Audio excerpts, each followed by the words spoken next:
So the comics, the young comics, they got a lot of passion about stuff, and I admire it. I go, I just can't get fired up about that type of stuff anymore. I'm passionate about stuff that means something to me as an older man. There's a gentleman, very funny. He's not on the show tonight, but he's been here many times. Powerful, funny man. Comes up, talks for 10 minutes on why there are no black people in Harry Potter movies. And it's hilarious. It's funny, and yet it's all about the why are there no black people, and I could not give a shit less about why there are no black people. It's a movie. It's fantasy. It doesn't exist. You know what gets me fired up? Why there are no white people in my neighborhood. That scares the shit out of me. They were there, now they're not. Where the hell did they go?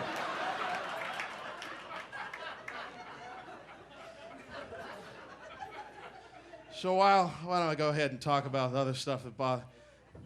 It is Black History Month. You're aware of that here. Even in Hermosa Beach, you know that, right?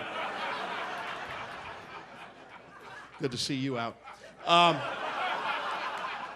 You got a pass or something, a day furlough or something to come in.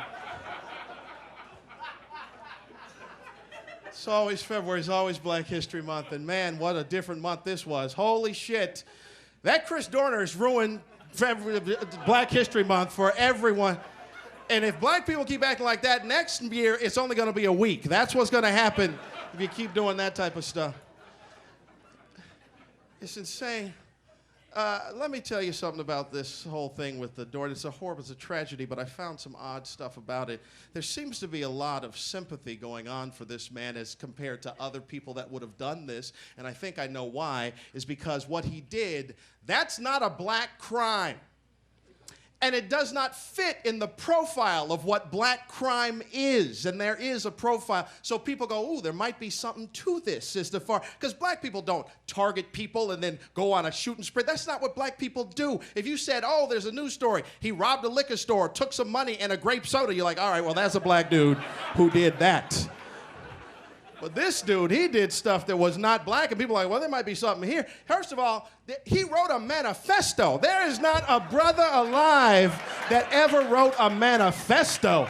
Martin Luther King never wrote a manifesto. That's not black crime. And then the end game, he hides in Big Bear. Are you shitting me? Could there be anything worse? Like, not only is it full of white people, the ground is white itself, for crying out loud. How did he think he was going to get away with that unless he was going to try to pretend to be a big bear? That is the only way you could have thought that's not a black crime. You understand how the sympathy works? That's not what black people do. That's what goes on, and that's what's happening now. Like, remember last year, the dude in Florida that ate the dude's face? That was a black guy. That's surprising as shit. Once again, not a black crime. You know what this means? Now look at it not from the tragedy. Look at it from the other side. You know what this means? This means we are getting closer to racial equality in this country. Because now black people are committing crimes as crazy as white people. That's what that means. Look, if this was 3 years ago and somebody said to you, a dude rolled up on another dude and ate his face, what color was he? He'd be like, oh, well, that's a white guy. That's definitely a white guy. That's what white people do. Not anymore, because I have a dream. Yes, sir.